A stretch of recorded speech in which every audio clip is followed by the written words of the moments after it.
Buona giornata, ben trovati, eccoci all'appuntamento con il nostro spazio informativo dedicato al mondo dello sport. E allora www.venetoglobe.com, la nostra web tv che si occupa per l'appunto di sport. In modalità on demand trovate tutti i nostri contributi, tutte le nostre interviste, i nostri servizi, le nostre partite, modalità on demand www.venetoglobe.com. Mentre ogni sera 19:40 su Caffè TV 24, canale 95 per Veneto e Friuli Venezia Giulia, ma Caffè TV 24, lo ricordo, è la TV del Nord Italia, si vede in tutto il Nord Italia per l'appunto, con Emilia Romagna e Marche comprese. Andiamo subito ad iniziare perché inizia di corsa il MotoGP, domenica si pensa già al mondiale di motociclismo, domenica si corre in Qatar il Gran Premio omonimo, prima gara di questo mondiale e Valentino Rossi è deciso a ben figurare. In bocca al lupo. In Champions, ritorniamo al calcio, la sorpresa arriva da Madrid, dove il Real è stato sconfitto sonoramente l'altro giorno da 4-1 dall'Ajax. La Roma purtroppo non ce l'ha fatta, ha perso al 120° minuto con un gol che ha messo in ginocchio naturalmente la formazione di Di Francesco, un Di Francesco che se n'è andato in pullman per un'ora, è rimasto lì chiuso, barricato, non è passato in sala stampa, non ha parlato con i giornalisti, la sua panchina si dice ancora a rischio, staremo a vedere. Altra sorpresa in questa Champions è quella di Buffon, di Gigi Buffon e del suo PSG, il Paris Saint-Germain, che incoccia contro il Manchester United e perde il passaggio del turno. Torniamo alla Serie A perché si torna in campo domani con Juventus-Udinese, la Juve che poi dovrà giocare in Champions allo Stadium contro l'Atletico Madrid del Cholo. Ecco perché c'è questo anticipo, insomma, per dare un giorno in più di riposo alla formazione juventina e al tecnico Allegri, che ha ormai, si diceva 7 giorni, ma ormai sono 5 i giorni in cui dovrà inventarsi qualcosa per ritornare in corsa e passare il turno in Champions. In Serie B si ricomincerà anche in questo caso con Verona in trasferta sempre a Perugia e si comincerà domani, poi ci sarà Cittadella Pescara con il Cittadella in piena forma, Spezia Padova con un Padova che è ultimo in classifica, non parla nessuno dal Padova, si attende questa partita con lo Spezia per vedere come poi giostrarsi. Lunedì Venezia Palermo con Cosmi che è andato in panchina scusatemi, a prendere il posto di Walter Zenga, e un Cosmi che ritorna in pedana di partenza, diciamo così, su una panchina. Il Venezia di Walter Zenga paga uno splendido inizio con la sua gestione e poi un brutto momento che si è prolungato fino all'esonero dell'altro giorno, con il presidente Tacopina che dagli Stati Uniti continua a dire che l'obiettivo rimane in ogni caso sempre e sempre quello, cioè la Serie A. In Serie D nel girone C c'è il Delta Calcio Rovigo che ha scelto di lasciare fuori rosa l'altro giorno Dario Sottovia per motivi disciplinari. Poi il Montebelluna in questo girone è l'unica trevigiana, un Montebelluna in difficoltà, la formazione di Francesco Checco Feltrin in questo periodo di note non liete, non positive. Domenica la squadra di Feltrin dovrà trovare assolutamente la vittoria per muovere questa classifica che a 31 punti comincia ad essere un pochino complicata. Andiamo in eccellenza dove, vi dicevo, ci sono delle novità. Il Nervesa, l'abbiamo già detto, ha esonerato Baldi, c'è l'arrivo di Groppello, tocca a lui adesso in riva al Piave cercare una salvezza che sembra veramente molto molto difficile. Sabato in questo girone poi si anticipano 2 partite, il Vittorio Veneto che affronta il Treviso, ultimo della classe, ormai gettato a Cendon di Silea perché il sindaco Conte ha chiuso i lucchetti del Tenni perché si ripartirà dal prossimo anno, dalla prossima stagione, con una nuova società, con una struttura tipo Universo della TVB De Longhi, insomma tante buone novità e speriamo che sia questa volta la volta giusta. Domani sabato anzi si giocherà anche Union QDP Lia Piave, un Lia Piave che ha perso uno scontro importante per rimanere in vetta agganciata alla Luparense e quindi adesso anticipa perché mercoledì 13 giocherà proprio questa partita importantissima per il suo campionato, per il campionato di Mauro Tossani, allenatore dell'Ia Piave. Lo giocherà in casa contro la Luparense e ancora, quindi vedremo come andrà a finire,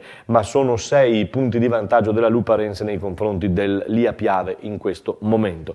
Scendiamo di categoria, andiamo in promozione perché domenica scorsa siamo andati a Villorba a seguire Villorba Prodeco Montello. L'altro giorno vi avevamo fatto ascoltare l'intervista con Marco Marchetti, scusatemi, tecnico del Prodeco Montello. Ora tocca a Carniato, Giorgio Carniato, allenatore del Villorba. Eccolo.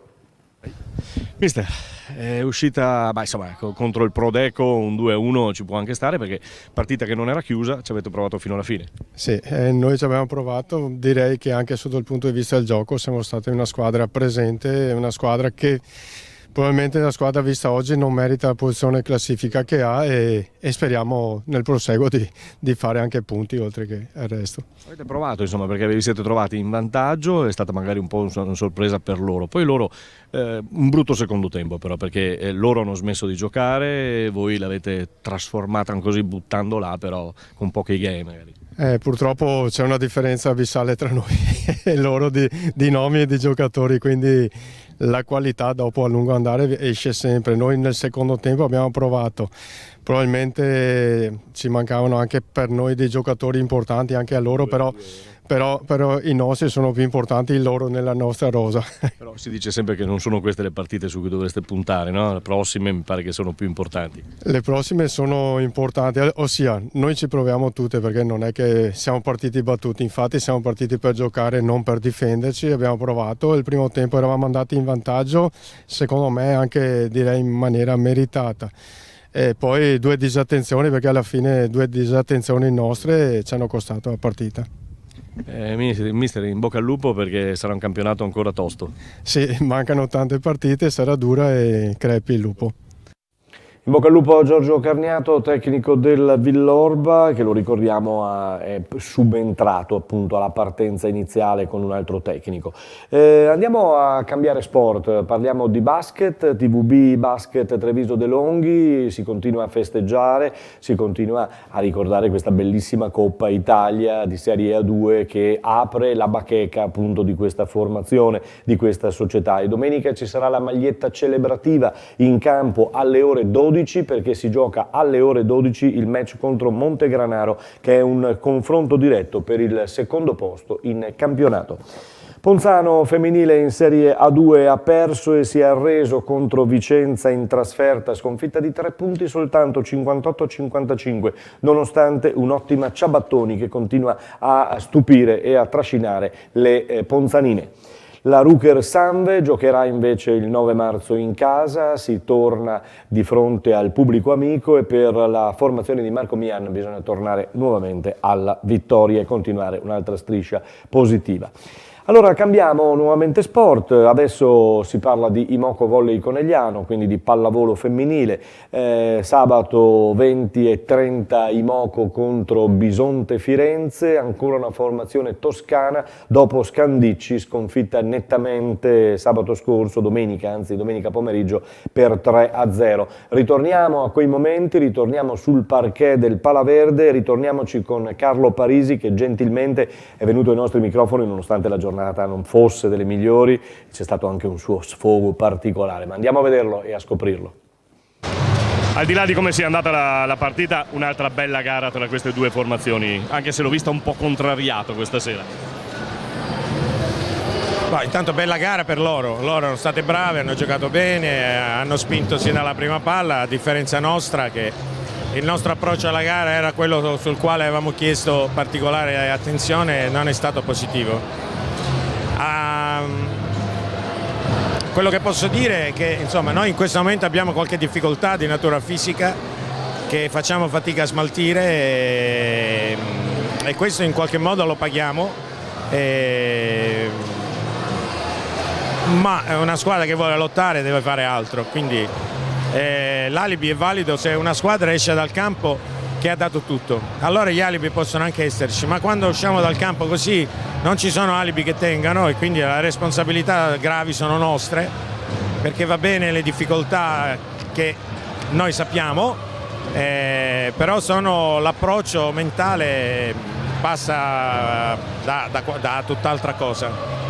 L'ho vista, ho visto Malinov un po' in difficoltà in certi momenti nel primo set, poi ho visto che le ha dato un po' di respiro, l'ha cambiata. Ma guarda, oggi veramente è in difficoltà un po' tutte.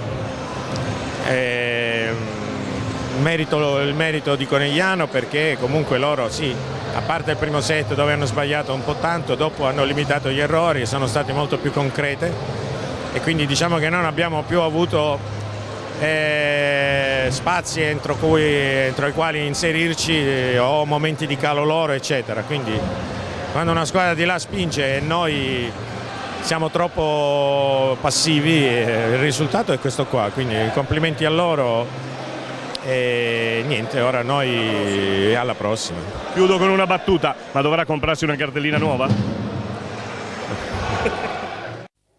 E la cartellina era finita strappata letteralmente. Concludiamo dando un'occhiata all'intera giornata, ce lo fa la Lega, eccola qua.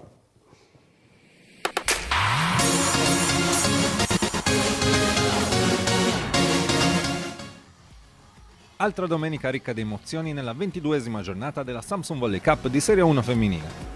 Il big match del Pala Verde di Villorba tra l'Imoco Volley Conigliano e la Savino del Bene Scandicci viene vinto con un netto 3-0 dalle ragazze di Santarelli, che con l'Igor Gorgonzola Novara a riposo si portano a 52 punti, a più 6 sulle piemontesi e più 8 sulle toscane, che non sono mai entrate in partita dopo le splendide sfide precedenti di Champions League. Nella corsa al quarto posto, la Saugella Team Monza conquista 3 punti pesantissimi al Palaradi di Cremona, battendo per 3-1 le ragazze della E più Pomi Casalmaggiore, che soffrono soprattutto i servizi micidiali delle ragazze di Falasca. Un punto dietro le monzesi, che salgono al quarto posto a 40 punti, inseguono ora le farfalle della Unit Iwork Bustarsizio, che sabato sera hanno battuto per 3-0 nel derby lombardo la Banca Valsabina Millennium Brescia, mentre le casalasche ora rimangono al sesto posto a 38 punti.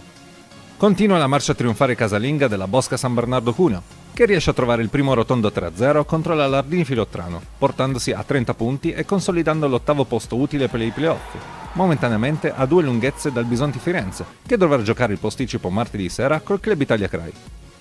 La prima vittoria in trasferta della Reale Muta Feneracchieri in campionato arriva sul campo della Zanetti Bergamo, dove le ragazze di Sinibaldi conquistano al tiebreak 2 punti fondamentali che lasciano sperare ancora in un'incredibile rincorsa salvezza.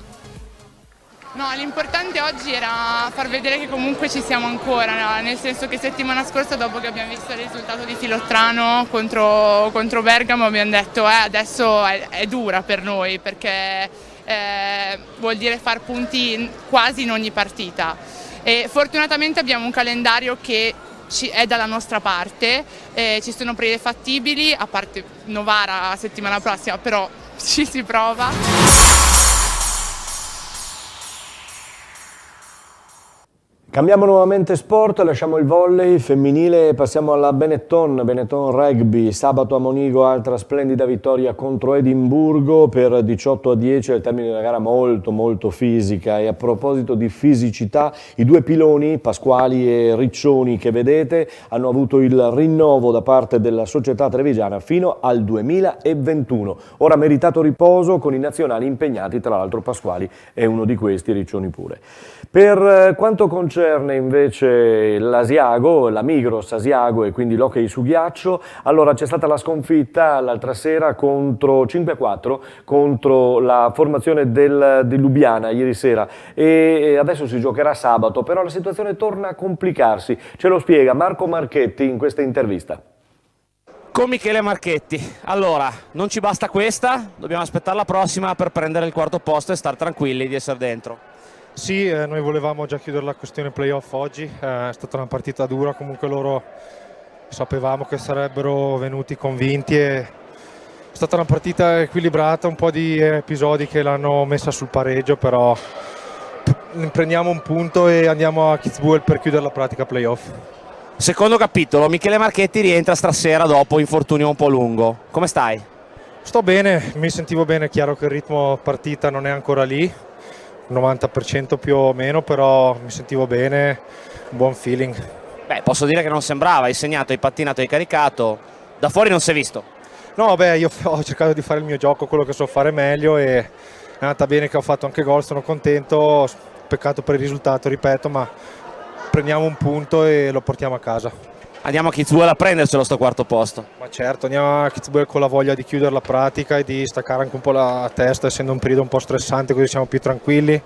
E niente, sì, forse recuperiamo Phil, chiaramente il Kitzbühel farà di tutto per darcela fino alla fine, però noi sappiamo le nostre potenzialità e se giochiamo come sappiamo non dovrebbero esserci grandi difficoltà. Grazie Michele. In presentazione di servizio l'ho chiamato Marco Marchetti, invece è Michele Marchetti. Allora sabato adesso non all'Odegar ma fuori a Kitzbühel, appuntamento importante per rientrare in gioco.